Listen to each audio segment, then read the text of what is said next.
Untuk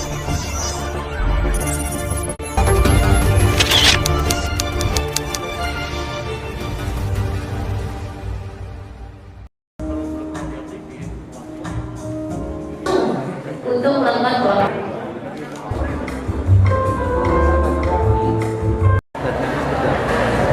ya seperti tadi disampaikan oleh teman-teman dari Bapeda, kan panutan pajak ini merupakan upaya Bapeda khususnya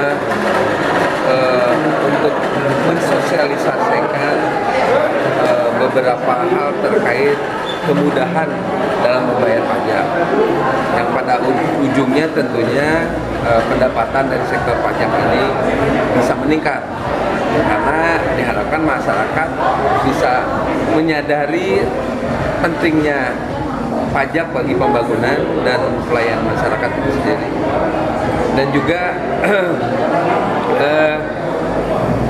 menyadarkan masyarakat agar bisa membayar pajak lebih tepat waktu, gitu. Jangan dilama-lamakan seperti itu.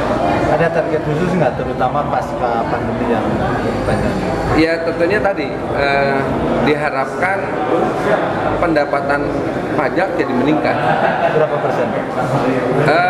Kalau dari target yang ditetapkan tahun anggaran 2022, memenuhi target aja luar biasa dalam kondisi seperti ini.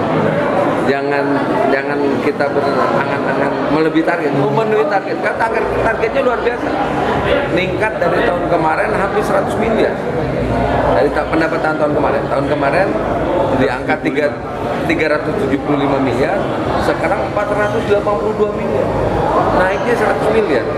Jadi pekan panutan pajak ini mudah-mudahan mendorong masyarakat untuk, atau bukan mendorong ya, menyadarkan masyarakat untuk mau membayar pajak. Tidak hanya mau, tapi bisa, mudah-mudahan bisa tepat waktu, jangan dilama-lama. Karena tadi akan digunakan untuk pembangunan daerah dan juga untuk pelayanan kepada masyarakat, terutama pelayanan. Ada ajakan atau himbauan khusus bagi para wajib pajak? Ya, himbauannya dengan tadi disosialisasikan beberapa aplikasi yang diterapkan dalam pelayanan pajak. Jadi pajak ini akan lebih nyaman, lebih cepat ya prosesnya, gitu, seperti itu.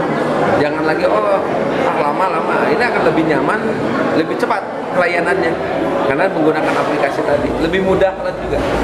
Ya, intinya mengajak seluruh wajib pajak, wajib pajak baik itu masyarakat perorangan maupun pengusaha untuk ya berlomba-lomba untuk bayar pajak.